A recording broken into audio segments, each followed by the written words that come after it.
Os que trouxeram a Bíblia, sem perca de tempo, abram-na comigo agora no segundo livro do Velho Testamento, livro do Êxodo.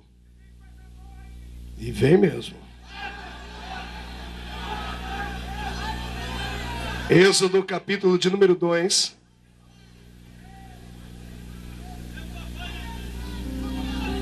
E o versículo de número 10. Aleluia. Louvado seja o nome do Senhor Jesus. Meu Deus do céu. Não tem cadeira aí não, irmãos? Hoje nós vamos ser arrebatados aqui.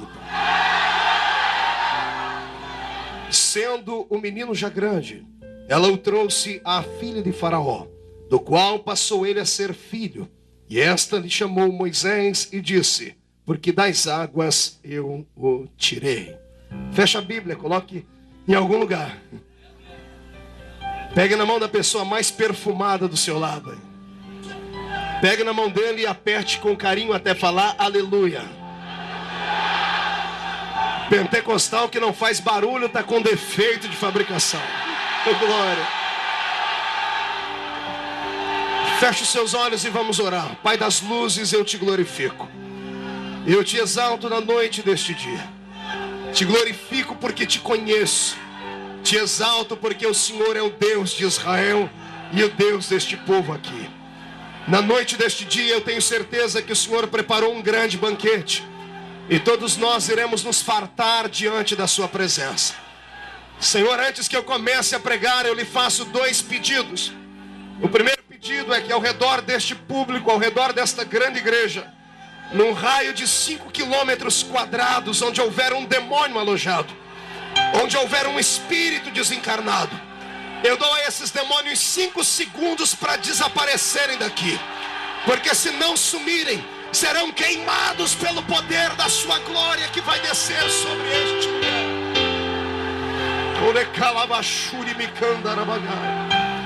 O segundo pedido, Jesus, é um pedido de atrevimento espiritual. Se ainda tenho crédito no céu contigo como pregoeiro da sua palavra, abre a porta do seu palácio sobre este lugar agora e envia do céu para a terra uma comitiva angelical. Eu quero anjos de fogo aqui neste lugar, que eles comecem a esparramar brasas tiradas do seu altar. E onde houver um crente batizado com o Espírito Santo, renova ele agora, Senhor.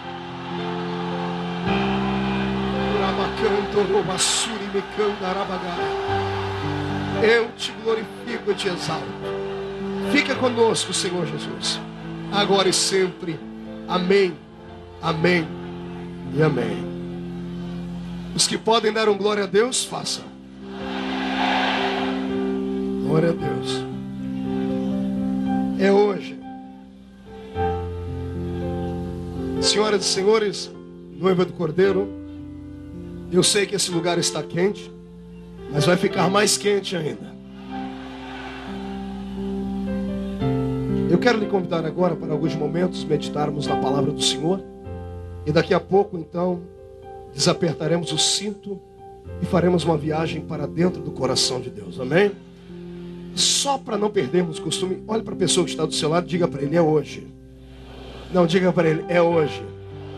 Que todas as maldições, que toda a frustração, que todo o complexo vai ser jogado por terra. Porque eu creio em milagres. Parabéns ao Ministério Apacentar, parabéns a todos vocês. Essa vitória é de todo o povo de Deus, não é? Pastor Márcio, que ficou aqui conosco hoje, é um prazer tê-lo aqui. Companheiros que vieram comigo, pastores. Tem um pastor de São Paulo, o pastor Luiz Renato. Fica de pé aí, pastor Luiz Renato. Olha para a cara desse homem, irmão. Vê se ele tem cara de louco. Você não viu nada. Esse é um amigo, é um profeta, é um homem de Deus. Quando eu estou passando pelo vale, é para ele que eu ligo. Esse é o meu amigo. Hoje você não sai daqui. Se você precisar de ouvir Deus falar com você, para ele no final do culto aqui. Amém? Deus te abençoe. Parabéns. Obrigado por ter vindo. Mas, senhoras e senhores, quando eu abro a minha Bíblia no livro do Êxodo, aqui no capítulo 2, e em apreço, no versículo 10, eu fico muito feliz. Fico feliz porque vejo que as palavras do Senhor são verdadeiras. E as promessas do Senhor são eternas. Quem está debaixo de uma promessa não pode sair daqui triste. Porque aquele que prometeu é fiel e justo para trazer à realidade a promessa. Mas, para explicar sobre o nascimento deste rapaz, que hoje vai ser muito familiar à sua vida, eu quero lhe convidar apenas a abrir a mente para um pouquinho de conhecimento. Israel estava na terra do Egito há mais de 400 anos. José estava morto. O faraó que havia feito com ele um pacto de aliança estava morto também. Os que vieram na sequência nada entendiam de aliança, nada entendiam de pactos. E por isso Israel deixou de ser amigo ao povo egípcio e passaram a ser subjugados. Neste período, do capítulo 2 do livro do Êxodo, onde nós lemos, Israel já não era mais amigo. Israel era agora uma nação aprisionada. Eram escravos. Escravos eram a tal ponto que passaram o restante da sua existência nesta terra cozendo tijolos, trabalhando nas beiras do rio Nilo, cavando a mão no barro, na argila, misturando ao capim seco daquelas pairagens, levando aos fornos que estavam no meio do deserto, fazendo blocos gigantescos, talvez do tamanho daqueles que compuseram as grandes pirâmides do Egito. O reino de Faraó está agora alicerçado. Israel não é visto mais como amigo, repito. São vistos agora como mão de obra gratuita. Aliás, a única coisa que Israel recebia nesta época era um prato de comida, um prato de sopa. Uma sopa não feita com os condimentos e com um pouquinho de amor, como aquele que a sua mãe faz para você. Não tinha sazon naquela época. Aquela sopa era feita com o resto da mesa do faraó. Tudo que sobrava do palácio era misturado à água, agregado a um pouquinho de qualquer tipo de condimento, e o que restava para o povo comer era uma espécie de lavagem. Acotovele o seu irmão, diga, eles estavam acostumados a comer lavagem. Diga, foi por isso que quando deixaram o Egito, ao olharem para Moisés, falam assim, nós temos saudades da cebola e do pepino, porque cebola e pepino eram um churrasco para eles. Quando eles estavam muito felizes, trabalhavam direito, o faraó mandava dar cebola e pepino para eles. Para quem só comia lavagem, isso era um grande presente. Esta época era negra, era tétrica em Israel. O faraó que agora está presente havia feito um pacto, uma aliança inconscientemente com Satanás. Satanás havia tentado burlar a lei de Deus. Por causa da profecia de Gênesis 3:15, da qual está escrito que da semente da mulher nasceria um que esmagaria a cabeça de Satanás. Satanás, sabendo que viria um povo, este povo especial geraria o Messias, sabedor ele que eram os judeus, Faraó então faz aquilo que nem sem saber, inconscientemente empresta o coração a Satanás, e Satanás determina o bloqueio do crescimento dos judeus na terra. Por isso, Faraó lançou uma maldição sobre os judeus, dizendo que todo menino do sexo masculino que nascesse entre as hebreias deveria morrer, deveria sucumbir, deveria ser assassinado. Inconscientemente falando, o próprio Faraó estava de braços dados com Satanás para tentar bloquear a chegada da salvação à raça humana. Talvez seja por isso que o próprio Deus tenha endurecido o coração dele para ele ver a morte e não a salvação. Porque o pecado de Faraó não era contra um povo, era contra a raça humana inteira. Neste período, Israel se dividiu em dois. Havia dois Israéis presos naquela terra. O primeiro era aqueles que estavam acostumados à terra do Egito. Estavam acostumados a viver como escravos. Estavam acostumados a comer daquilo que sobrava da mesa de Faraó. Estavam acostumados a levar uma vida pagã. Estavam acostumados a levar uma vida abaixo da média, ao ponto de se acostumarem a serem escravos. Esse povo levantava, trabalhava, comia sua sopa rala, quando muito pepino e cebola, e dormia como se nada houvesse acontecido. Mas havia um outro Israel lá no meio. Um povo que, mesmo fosse um número pequeno, não deixavam de crer nas promessas de Deus. E que, mesmo estando aprisionados no corpo, não estavam aprisionados na alma. Estando livres da alma, mesmo estando com as mãos e os pés acorrentados, a alma deles tinha liberdade de ir até o trono de Deus e reclamar as promessas do Senhor que Ele havia feito. Quando eu abro um parênteses nessa mensagem para começar a explicar, eu não sei como essa mensagem chegará no seu coração, também não estou muito interessado nisso. Eu só quero que você coma tudo aquilo que Deus quer que eu dê aqui. A igreja do Senhor também está dividida nesses dois povos. Estamos todos no Egito, querendo você ou não. Estamos todos aqui nesta terra, porque esta terra é para nós uma espécie de escravidão. Só que tem duas igrejas dentro deste mundo. Uma parte dela está acostumada com o Egito. Uma parte dela está acostumada a comer lavagem, a comer pepino, a comer cebola. A outra parte está aqui dentro agora, pedindo a Deus liberdade na terra, pedindo a Deus paz no coração. Pasme você, o que tem gente acostumado a comer a pepino e cebola. Eu não sei vocês aqui de uma grande cidade como é que fazem, mas a gente lá do meio da roça, pepino e cebola é um problema pra gente. Inclusive um matuto da roça lá do nosso interior cantou uma música que fez muito sucesso no Brasil. Eu não quero mais pepino, nem do grosso e nem do fino. Eu não sei se alguém aqui é tão velho quanto eu que se lembra dessa música. Porque lá para nós no interior, pepino é símbolo de problema. Todas as vezes que alguém está com problema, a gente diz, poxa, eu tenho um pepino para descascar. Estou com um pepino na minha vida, isso é problema. E cebola, toda vez que eu pego a tal da cebola, eu acabo chorando. Cebola é símbolo de tristeza e de choro. O que tem de gente acostumada a viver uma vida enrolada no meio de problema. E uma vida acostumada a chorar por causa desses outros problemas. Mas eu tenho um povo aqui que quer muito mais do que isso. Eu tenho um povo aqui hoje que vem em busca do maná. Tem um povo aqui que quer maná, quer coisa revelada. Se você quer isso, levante a mão direita. Coloque no ombro do seu irmão, chacoalhe ele até ele ficar irritado. Irrita ele. E diga para ele, chega de cebola.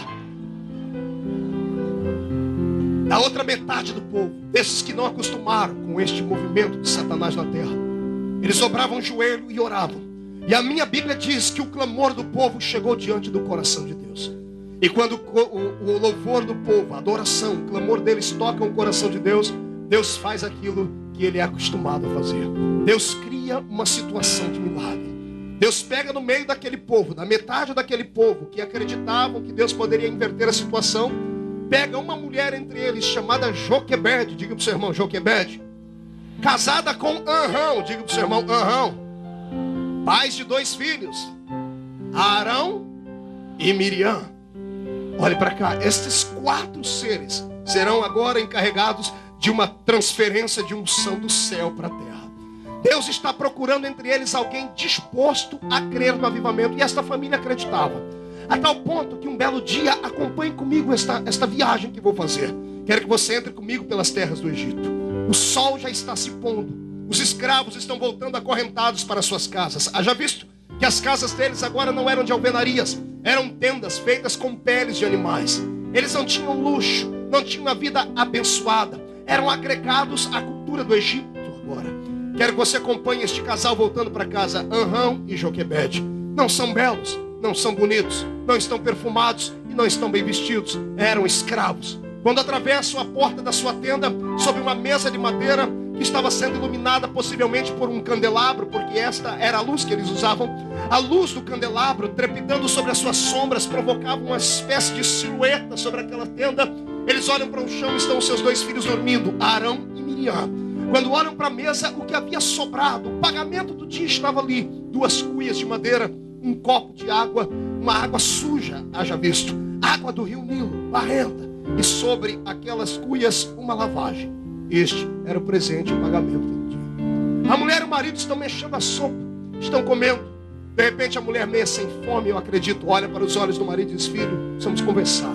E ele, diga, mulher, estou com um problema. Que problema? O meu ciclo menstrual parou. Meu corpo começou a receber informações de hormônios que estão me fazendo ficar diferente. A última vez que eu estive assim foi quando eu estive grávida dos nossos 2 filhos. Momento de tensão na mesa, silêncio. Se fosse em outra época, se fosse anos anteriores a esta situação, quando o marido hebreu recebia a notícia que a mulher estava grávida, ele saltaria dentro do lar, ele gritaria, ele abriria a porta da sua tenda, iria na tenda do vizinho e dizia assim, Deus visitou a minha casa, o Senhor tem visitado a minha esposa e vai me dar um filho. Ele voltaria para dentro da tenda, colocaria as 2 mãos em cima da barriga da mulher e dizia assim, Deus Jeová, me abençoe com um varão, me dê um menino que vai levar o meu nome por toda a posteridade. Se fosse em outra época, esse homem sacrificaria ao seu Deus, levantaria um altar com 12 pedras e levantaria a Deus o melhor, daria a Deus o melhor que ele tinha. Mas se fosse em outra época, porque agora a notícia da bênção vem em forma de maldição. Eles não tinham método para saber do que é que estariam grávidos. Não havia um método contraceptivo a não ser aquele natural que todo ser humano já conhecia. Se fosse um menino, a lei marcial de Satanás era essa, todo menino deve morrer. Agora a família está com um peso no coração.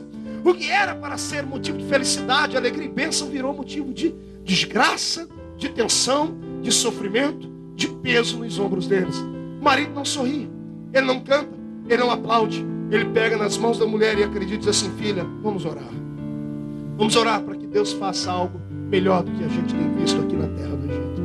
Eu imagino os dois dobrando o joelho e pela primeira vez na vida um judeu faz uma oração contrária. Pastor Marco, que loucura é essa? Você vai entender. Faz uma oração contrária, porque a oração de todo pai judeu era esse: Deus me deu um menino. Porque isso era honra para a família. A Bíblia Sagrada que você tem nas mãos, o Velho Testamento é um testamento completamente machista. O valor de uma mulher no Velho Testamento era irrisório. O valor de uma mulher equivalia à condição dela gerar ou não gerar filhos. Se ela pudesse dar um filho ao seu marido e fosse homem, ela era aplaudida. Se nascesse uma menina, ela era repudiada. Sabia disso? A Bíblia diz que quando a mulher engravidava de uma menina, ela passava 40 dias impura. E quando engravidava de um menino, eram apenas 7 dias impura. Até hoje os judeus ortodoxos, aqueles que vestem roupa preta, aquele chapeuzinho preto e tem aquela barba comprida, quando chegam perto do Muro das Lamentações, a oração deles se inicia assim: Deus, obrigado por eu não ter nascido mulher. Por causa da tradição deles. Agora imagine você um judeu dobrando o joelho, com lágrimas nos olhos, de mãos dadas com a sua esposa: Deus, me dá uma menina. Que venha uma menininha bonita. Porque se vier um menino, eu vou ter que matar ele. O faraó vai mandar matar. E eu não quero o sangue dessa criança sobre a minha vida, sobre a minha existência. Termino aquela oração. Parece que acabou o problema. Não, o problema estava só começando. 9 meses depois, dia após dia, profetizando sobre a barriga da esposa, que além de estar grávida, trabalhava igual uma mula no meio do Egito, carregando tijolos, água, barro, sem se alimentar direito. Foi uma gravidez truncada, uma gravidez truculenta. Eles estão dentro de casa. A mulher começa a sentir as dores do parto. O marido grita pelas parteiras que recebiam um salário da mão de Faraó. Uma parteira entra e diz assim: Senhor, pega as suas crianças, saia para fora da tenda. O pai pega na mão de Miriam e de Arão, saem do lado de fora e começam a orar, porque sabem que alguma coisa estava acontecendo. Quando eles começam a orar, os gritos da mãe dentro de casa, as entranhas dela se dilatando, se rasgando por completo. A parteira recebe o filho que está saindo das entranhas de Joquebede e por um momento silêncio. Todo mundo espera que alguém grite, que cante, que alguém saia do lado de fora e diga assim: ei, nasceu uma bênção. Mas de repente, choro, um grito diferente. O marido entra dentro da tenda e vê a mulher de cócoras, com as suas entranhas rasgadas, gritando, implorando a parteira: não mate o meu filho. A parteira tem um bebê na mão, e na outra mão ela tem uma faca, um cutelo. Ela tem uma adaga com a qual ela cortou o cordão umbilical. E ela diz: olha, Faraó mandou matar, eu não posso bloquear. Se eu não fizer isso, eu não vou ter o que comer. Se eu não matar este menino, eu vou perder a minha profissão. É Faraó quem manda. E a mãe continua implorando: não mate o meu filho. O pai entra dentro da tenda, as crianças entram atrás, está todo mundo gritando e chorando. O pai, pela primeira vez na vida também, veja um judeu dobrar o joelho aos pés de uma mulher, agarrar os pés e dizer assim: moça, senhora, não mate meu filho. Ele não tem culpa de estar aqui. Nós oramos 9 meses para Deus não mandá-lo. Se Deus mandou, é porque ele deve ter alguma coisa na vida dele. Senhora, não mate meu filho. A situação é tétrica, é tensa. Tira os olhos da terra. Suba as estrelas comigo. Atravesse o primeiro céu, céu atmosférico. Atravesse o segundo céu, o céu cósmico. Chegue comigo no céu da majestade da glória divina. Venha ao lado do palácio de Deus e veja uma janela aberta. Quem está debruçado sobre ela? O Senhor grande e forte, poderoso na batalha. Ele é o Senhor da glória. Ele está debruçado sobre a janela do céu. Ele está emocionado com tudo que está acontecendo. E eu quero que você imagine como eu imaginei. Deus do céu chamando os anjos, chamando todos que estão lá perto dele. Venham cá, olhem lá para baixo, me digam o que é que vocês veem. Eu imagino anjos olhando para baixo e dizendo: Senhor, nós vemos uma criança que está para ser morta, um bebê que está trazendo tristeza para os pais. Eu imagino Deus dizendo: ah, se vocês vissem como eu vejo, se vocês enxergassem onde eu enxergo, se vocês pudessem entender o que eu entendo, ali não está só um bebê que está nascendo rejeitado, ali está um avivamento que foi gerado na terra. Abre a sua alma para receber o que eu vou dizer aqui. Deus tem falado comigo esses dias, que esses trabalhos que estamos começando aqui, nesta igreja, aqui no Rio de Janeiro, o Senhor tem transformado esses cultos não apenas em cultos de barulho, de avivamento. Isto aqui são cultos onde serão gerados avivalistas que vão incendiar este estado. Escute o que o Senhor me disse. Quando eu estava lendo essa história, o Senhor disse: filho, para que eu provoque um avivamento de libertação na terra, eu preciso de alguém que esteja disposto a ter uma gravidez, ainda que esta gravidez vale custar muito caro. Todo avivamento começa com o nascimento de um bebê. quando Jesus nasceu, ele pôs o inferno de cabeça para baixo, pés para cima. Quando algumas pessoas nasceram, influenciaram a sua vida. Quando o Gandhi nasceu, quando grandes líderes nasceram, eles não nasceram porque não nasceram de forma metafísica, nasceram de uma maneira comum, mas ao nascerem, mudaram a sua época, mudaram a sua era, mudaram a sua geração.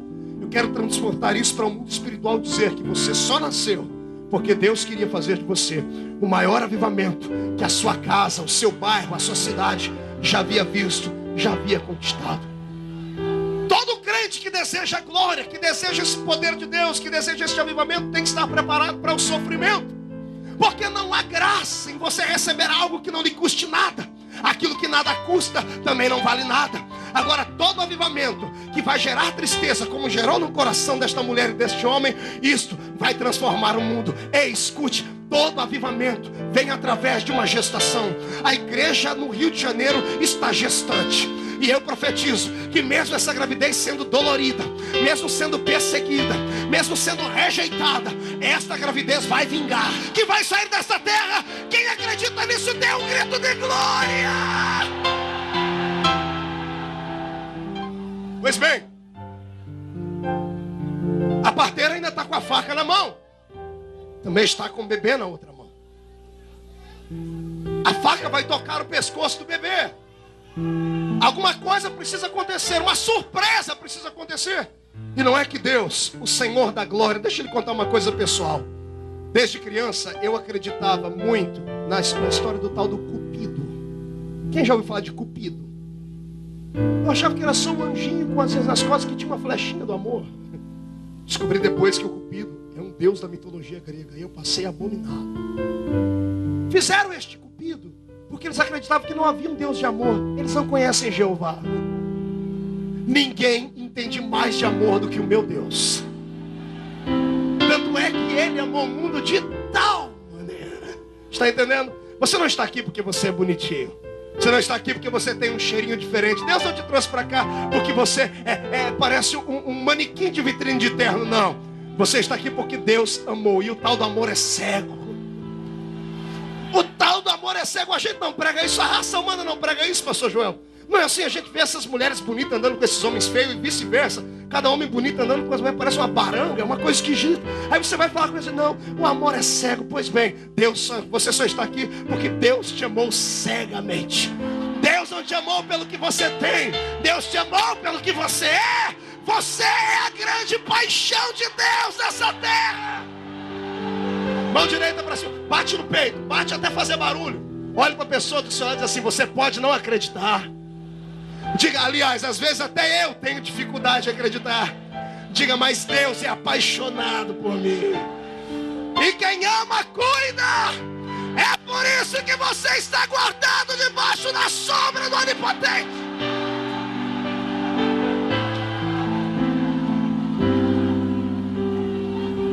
Lá da janela do céu, Deus só mira o coração da parteira.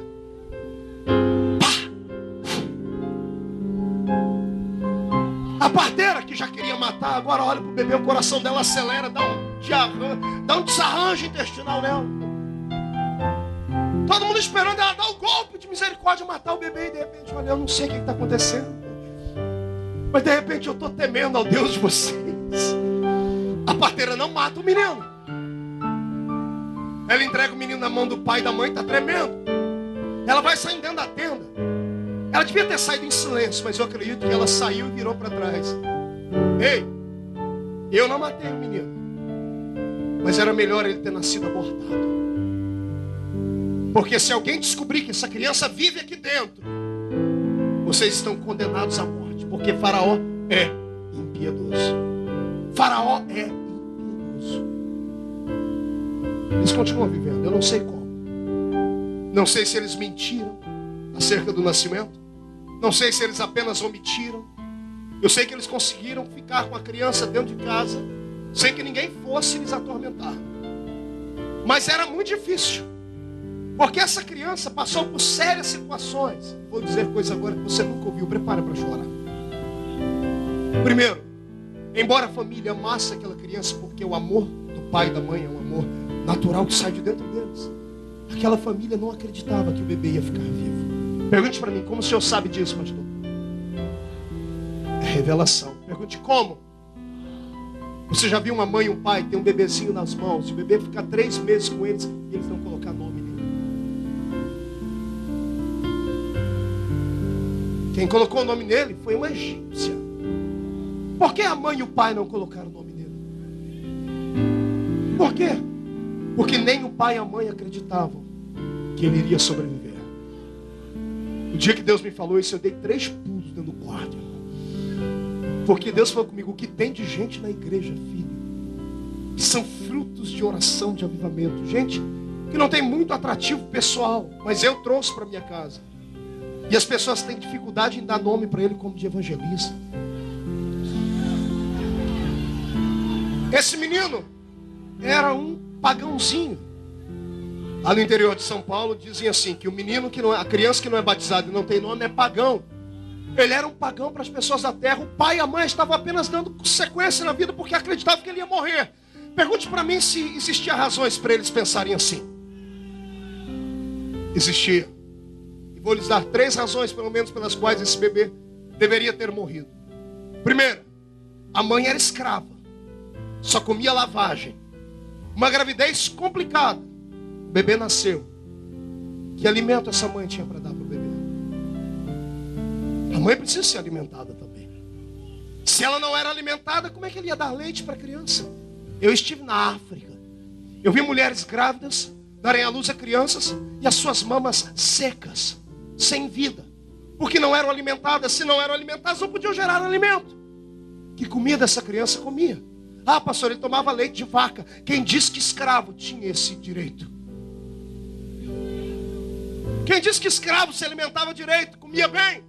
Eles eram escravos. O escravo era número. Morria um, sepultavam, levantavam mais 10. Essa criança não se alimentava direito. Segundo, todo bebê precisa de sol. O bebê nasce, a mãe leva ele para tomar sol. Essa criança não podia tomar banho de sol, porque se alguém visse ela do lado de fora, alguém ia dizer: olha, o menino viveu. O faraó ia descobrir. Alguém ia matar o bebê, porque soldados dos egípcios faziam a ronda ao redor do grupo escravo judeu. Então essa criança não podia ver a luz do sol. Plantas sem sol morrem. O fundo do mar, por falta de sol, os peixes nascem todos com anomalias, porque precisam de sol. Essa criança não tinha alimento e também não tinha sol. Terceiro, qual é a linguagem do bebê? Como é que a mãe entende a linguagem do bebê? Quando ele não ouvir, quando ele... Então o choro é a maneira dele se comunicar com o mundo exterior.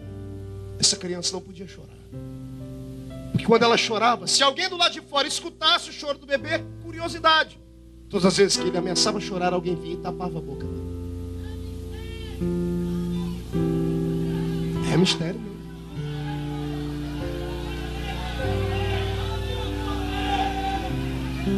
Olhe para mim. Satanás decretou a morte de muitos que estão aqui, porque primeiro, andam congregando em lugares que não têm alimento.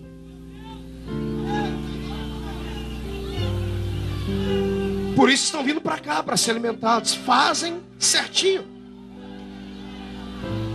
Segundo, quantos que precisam do brilho do sol da justiça e não tem, vivem debaixo da sombra do vale da morte. Não fica triste. Não faz essa cara de derrotado, não. Não sinta pena de si mesmo, porque eu tenho uma palavra linda para você. Agora olhe para mim. Todo mundo espera que um bebê que não vê a luz do sol, que não se alimenta e não pode chorar, todo mundo espera que ele morra. Por isso ninguém dá nome para ele. Só que a minha Bíblia fala diferente. 3 meses depois, o menino estava forte, bonito, vigoroso, famoso. Por quê?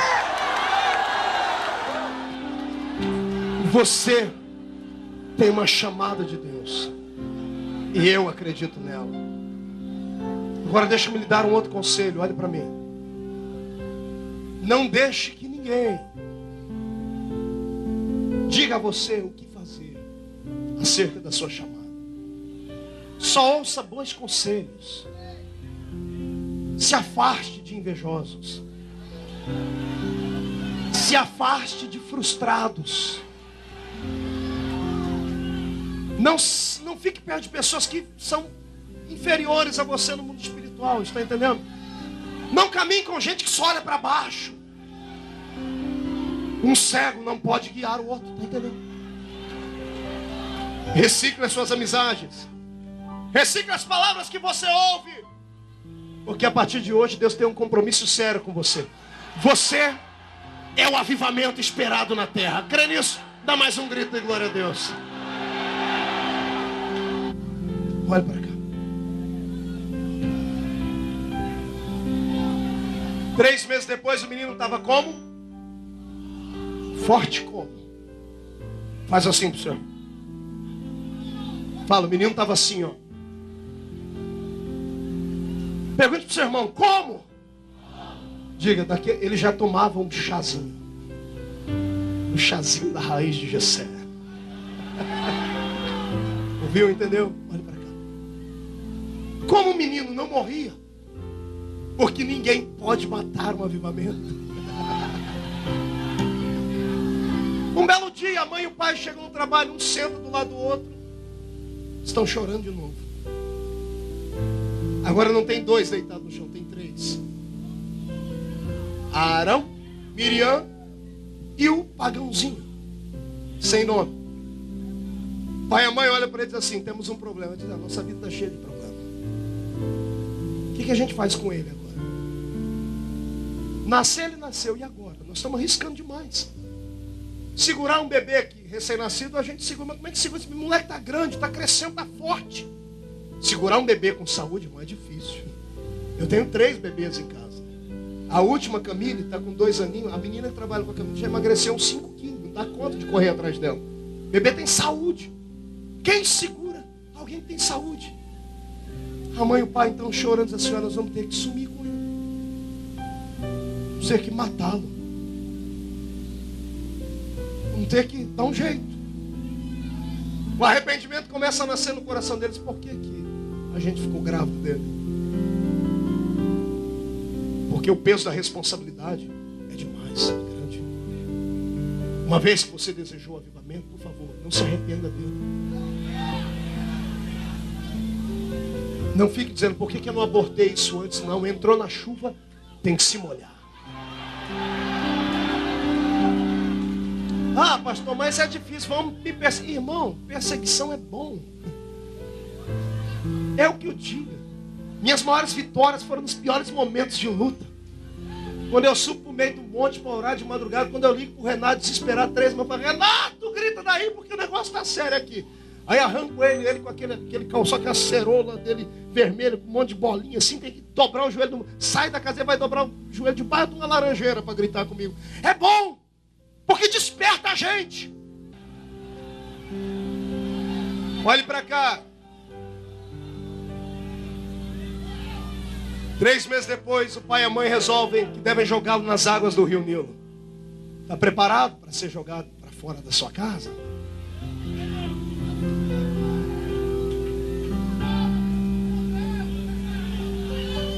Lá vai o pagãozinho dentro de um cesto. Aquele cesto já era uma espécie de caixãozinho.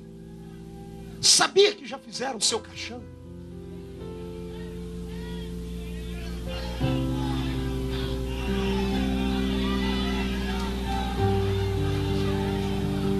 Sabia que já cavaram a cova para te jogar com o caixãozinho e tudo? Eles só não contavam com uma coisa. Pergunta para mim, com o que, pastor? Com a astúcia de Deus. Quando jogam ele nas águas do rio. Ei, é rio? Diga pro seu irmão, rio. Diga, era um rio. Rio Nilo. Não, faça força para falar Nilo. O rio Nilo era um rio de centenas de quilômetros de extensão no Oriente. Era um rio que embarcações passavam por ele, trafegavam por ele. No leito do rio, em épocas de violência, de tempestade, barcos tombavam. Não bastasse isso, aquele rio era a morada de todos os leviatãs. Sabe o que é um leviatã? Aquele monstro da água que Jó fala sobre ele. O leviatã era um crocodilo, um jacaré de 3 metros de comprimento. A boca dele aberta pode engolir um homem em estado adulto. E onde foi que jogaram Moisés? Lá. Era para acabar com ele. Inconsciente. conscientemente, eu não estou acusando a mãe e o pai dele, não, estou dizendo que inconscientemente eles estavam fazendo aquilo que o diabo queria. Pelo medo, pela insegurança, pela falta de fé. Ao invés de segurarem a responsabilidade, jogaram a responsabilidade nas águas.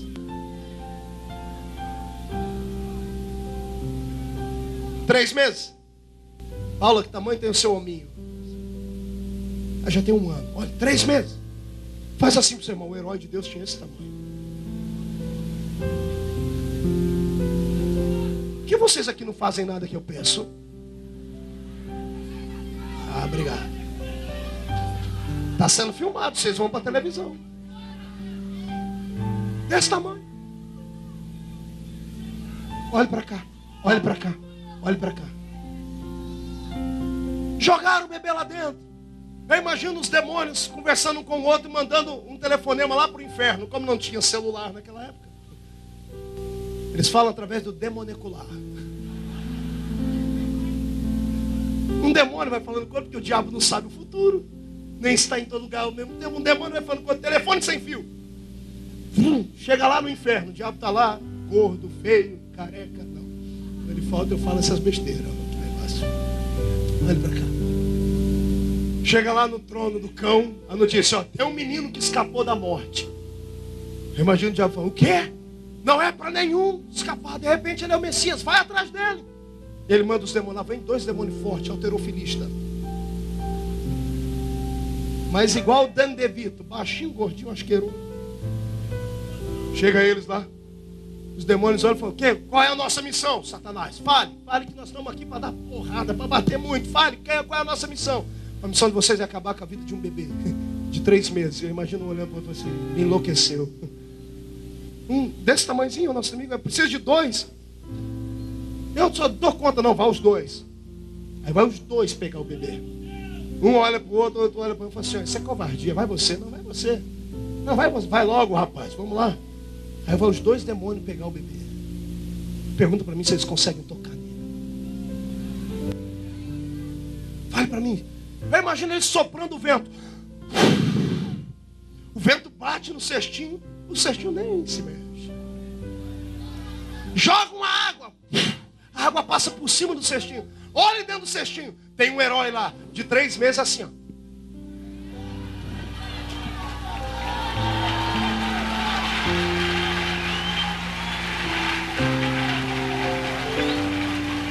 Aliás, eu acho que ele não estava assim chupando o dedo. Eu acho que ele já era meio pentecostal, estava lá.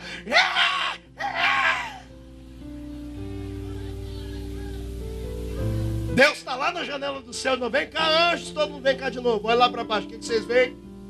Estão vendo um bichinho, um pequenininho que vai afogar. O Senhor diz assim, vocês não entendem nada de visão. Ali está um homem que vai mudar o mundo. Ali está alguém que vai trazer a minha glória para a terra. Ali está alguém que vai abrir o mar vermelho para o meu povo passar. Os demônios não dão conta de usar os elementos. Eu imagino eles agora usando os animais. Os demônios entrando dentro dos leviatãs. Os crocodilos endemoniados. Imagine a situação. 2 crocodilos com a boca assim, ó, aberta. Quando chega perto do cestinho, isso aqui são conjecturas. Você tem a mente de Cristo, pode imaginar também. Chegando perto do cestinho, 1 metro. Antes de chegar a 1 metro do cestinho, a boca vai assim, ó. Um olha para o outro com a boca fechada e começa a falar, o que está acontecendo, amigo? O outro, seu besta, você não está vendo? Olha o tamanho das mãos que está segurando a boca. Onde é que você acha que o anjo que fechou a boca dos leões fez um seminário antes? Fez um seminário fechando a boca de crocodilo e digo mais. Quem tem chamado de Deus não tem urso, não tem leão, não tem capeta.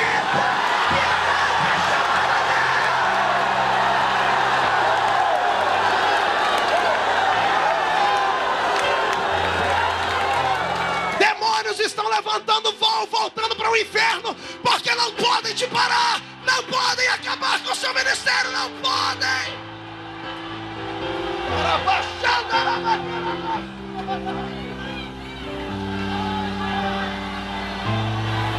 Você crê nisso?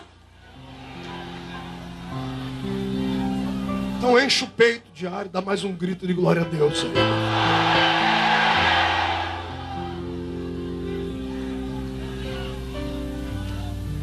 Ô pastor, pois não.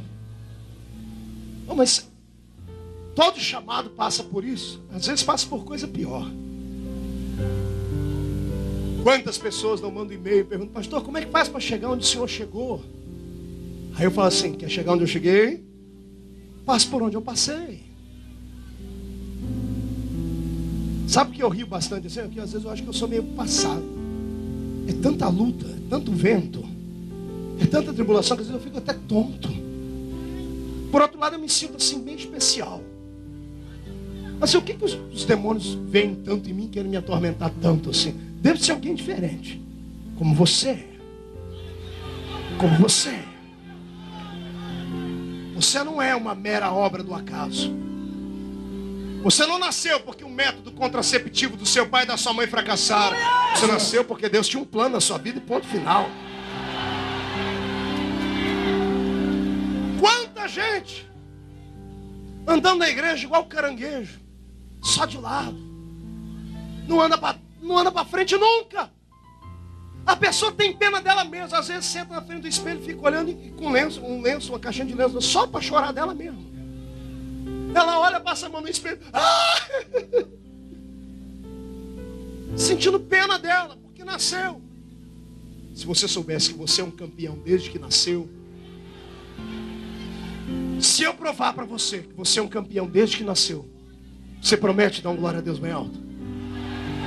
Vocês aqui no púlpito prometem fazer isso? Você em casa que está assistindo promete fazer isso? Então escute. Quando você nasceu, você não sabia. Você participou da maior maratona de natação do universo. Da entrada do corpo da sua mãe até o útero. Pelo tamanho que você foi gerado, o homem coloca dentro do útero de uma mulher 40 milhões de gametas. 40 milhões de pequenos seres. Imagine você numa natação forte com 40 milhões de nadadores. Ah, pastor, mas a extensão é pequena. Da entrada da minha mãe até o útero é pequenininha, dá alguns centímetros. Para você que é grande.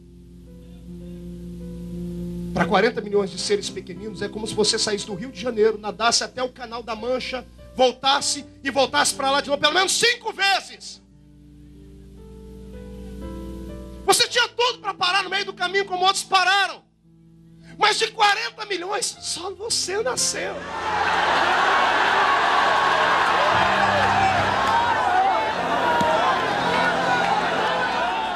Eu quero que você faça uma coisa diferente. Agora eu quero que você fique de frente para um irmão aí.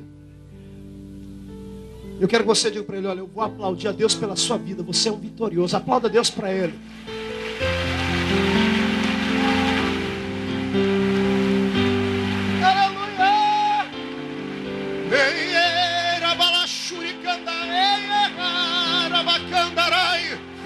Aleluia! Agora comece a adorar!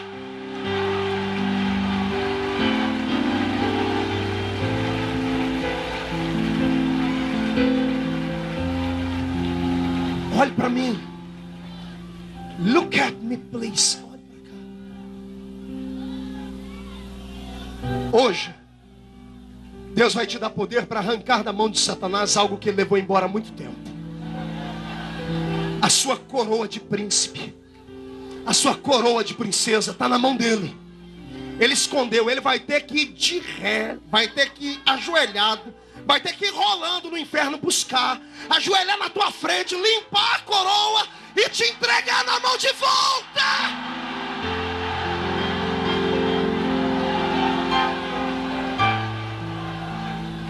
Pastor, pois não.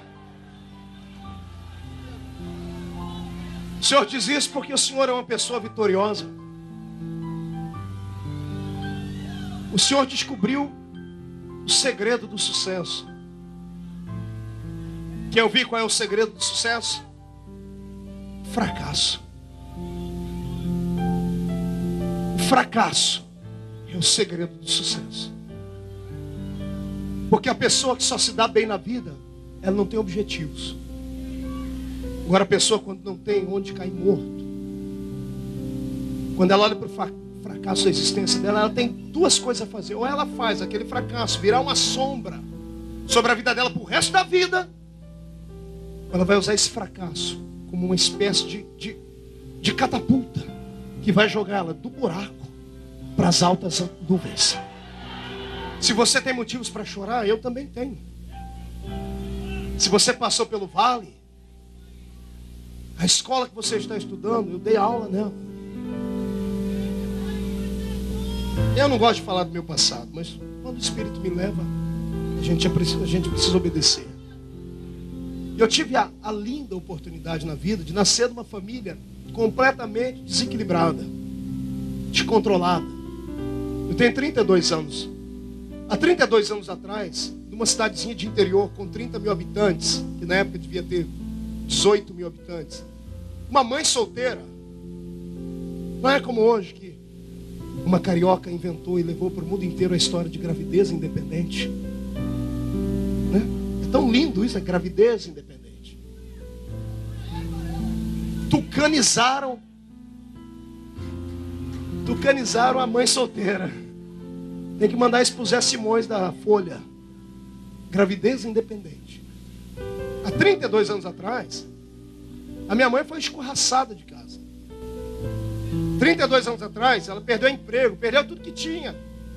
Porque isso era uma coisa imoral. Meu pai é um homem casado, de bem, uma família estruturada.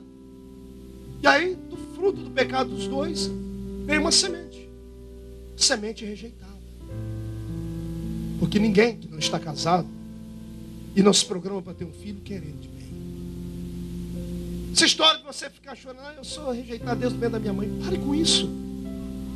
Quem te rejeitou mesmo? A minha mãe. Quem é sua mãe? O hotel onde você ficou hospedado por um tempo de 9 meses? Quem é o seu pai? O mordomo que trabalhou para te dar comida? Quem te disse que você nasceu só deles? Eles criaram a carne para você. O que está dentro de você veio do céu.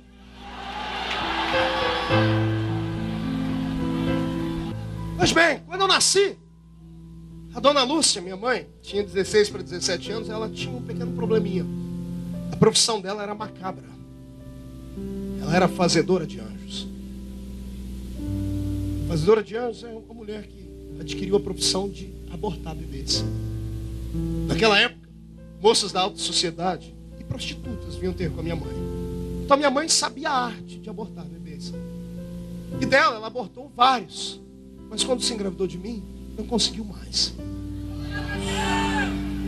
Com 5, 6 anos de idade, eu vi os equipamentos que a minha mãe usava para abortar bebês. Ela deixou por descuido a porta do guarda-roupa aberta. Eu vi uma caixa com tantas coisas dentro que faria qualquer açougueiro se sentir um Peter Pan. Arames, agulhas de tricô, aparelhos de sucção, plantas, remédios. Coisas que ela dava para as mulheres abortar bebês. Quando eu vi aquilo, eu fiquei apavorado. Porque era um dia de família, sabe aquelas reuniões de família que está tudo um tédio e um lembra do passado? Ah, tristeza. Desenterrar o passado é um problema. Deixa o seu passado de lado, irmão. Para de olhar para trás. O livro de Crônicas diz assim: e o meu Deus está comigo, na frente. Porque é para você olhar para Ele. Para de olhar para trás. Está ouvindo isso? Para de lembrar da pessoa que te deu um beliscão na escola, da menina que puxou seu cabelo, da mulher que roubou seu marido. Para! Já foi! Fica gastando rios de dinheiro com psicólogo, psicanalista, psiquiatra, comprando livrinhos do Dr. Laí Ribeiro, assistindo programação da Seixonoye, indo para grupos de autoajuda, A, B, A, C, sei lá o nome do inferno onde você vai. Você está no melhor lugar do mundo, você está sentado hoje, espiritualmente falando, no divã de Jesus. Olha aí a cura para a sua alma chegando. Deixa eu lhe dizer uma coisa: você não é resto, você não é lixo, você é luxo. Você é a melhor coisa que Deus fez nesse estado do Rio de Janeiro. Quem é Satanás? Aquele anjo caído, desprovido de glória, feio. O diabo é tão feio que se olhar para frente, para ele, você não sabe se ele está de frente ou de costa, porque não tem mais a beleza de Deus. Levanta a mão direita para cima com carinho, ombro do seu irmão de novo, chacoalha ele até ele ficar irritado, irrita ele. Diga para ele: pare de ficar andando igual caranguejo. Diga: Deus tem muito para te dar. Então levante, sacode a poeira e dá a volta por cima.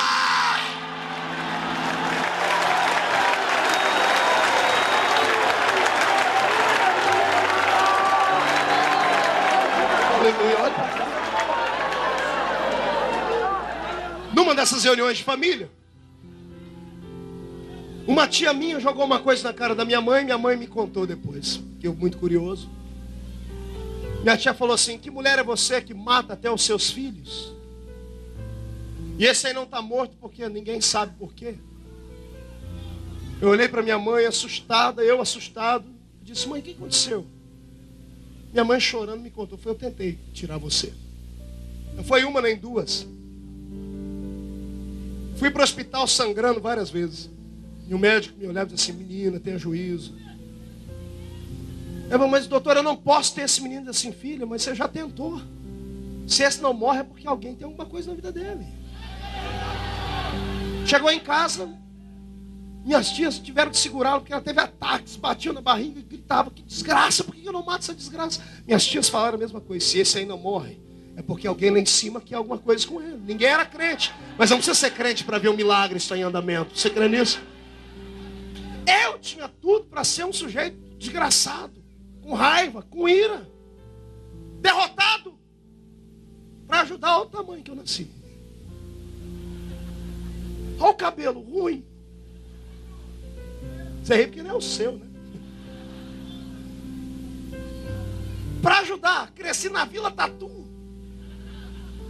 É muita desgraça para um homem só.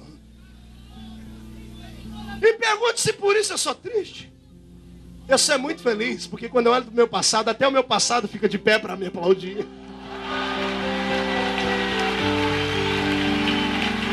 Você crê que Deus vai fazer isso com você? Então se prepare, porque o meu Deus vai começar a colocar asas nos seus pés.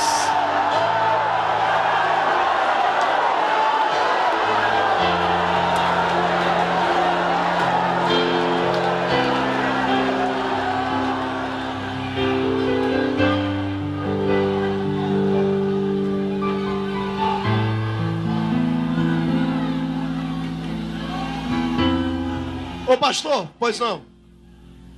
Estou cansado. Não aguento mais. Está cansado do quê? Estou cansado de tapar em minha boca. Não pude sentir o calor do sol. Estou cansado de não ter um alimento forte. Estou cansado de ser lançado nas águas.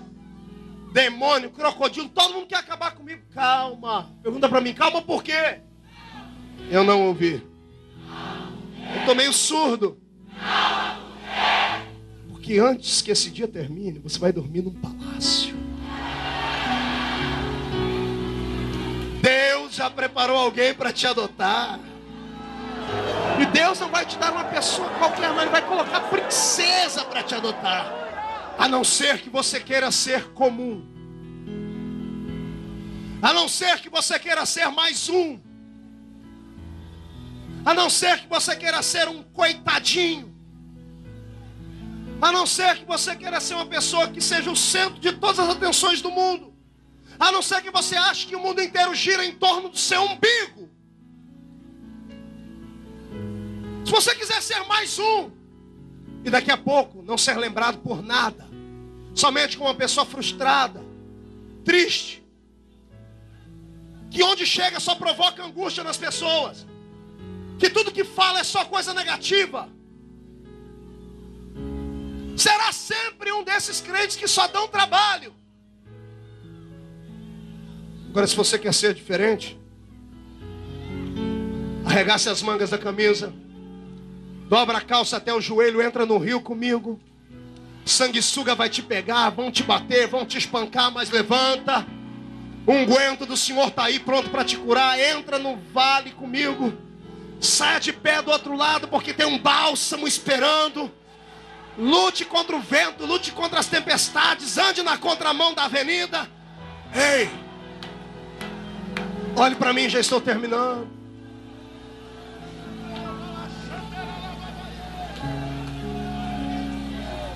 Sabe onde é que o Espírito Santo gosta de se mover?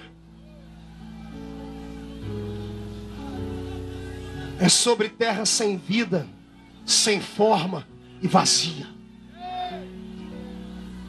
Escreve isso aí, dá uma pregação.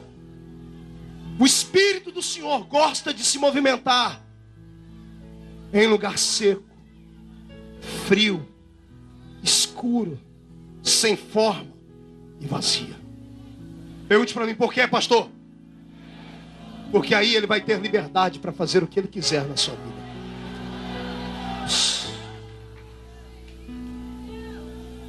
Quando uma pessoa está afogando em alto mar, numa piscina ou num rio, o desespero da gente que está do outro lado é grande.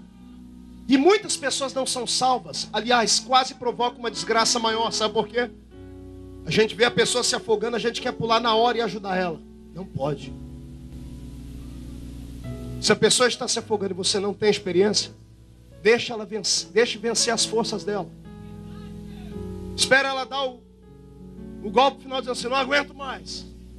Ainda que ela se afogue, você terá 10 minutos para ressuscitá-la depois. Mas deixe ela lá. Fique perto, não se aproxime. Porque o desespero dela é tão grande que se você chegar perto dela, ela te afoga também. Sabe por quê? Porque ela está lutando com as forças dela. Enquanto ela estiver lutando com as forças dela, você não pode fazer nada por ela. Tem um Deus no céu esperando você parar de se debater nas águas. Ele está esperando você dizer assim, eu não aguento mais. Quando vencer as suas forças, ele entra lá e te tira de lá. Vai fazer respiração boca a boca com você.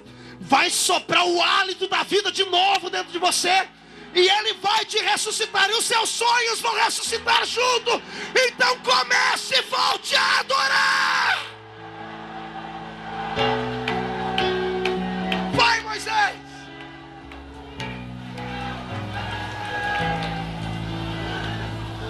Pegue na mão da sua irmã, pegue na mão da sua irmã.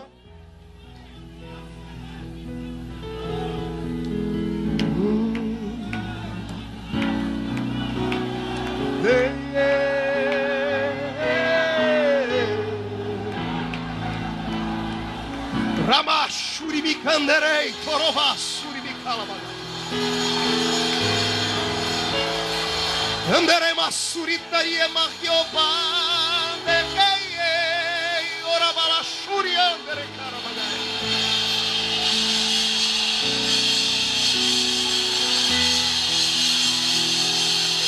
Olhe para mim. Segure na mão do seu irmão, olhe para mim. Você que está aí fora, faça isso também. É uma multidão lá fora. Eu quis dizer a você que Deus nem sempre vai falar com você no momento que você precisa.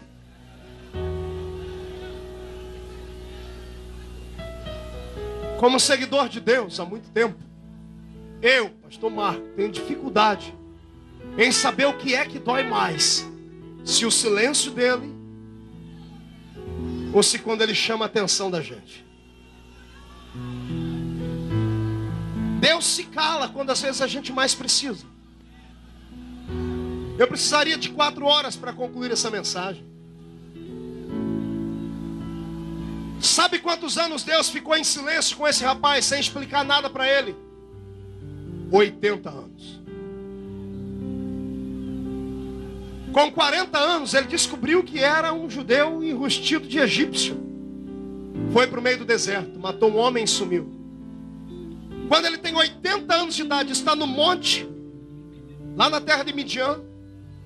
As ovelhas estão perto dele. E eu sempre pergunto o que é que um homem vai fazer com uma ovelha no meio de uma montanha. Pastor que tem juízo não leva a ovelha para a montanha. Montanha não tem capim. O que Moisés foi fazer na montanha? Ele estava igual a você, vencido. Ele olhou para o passado dele, ele não viu nada que lhe desse condições de respirar. Ele ouviu a história do passado.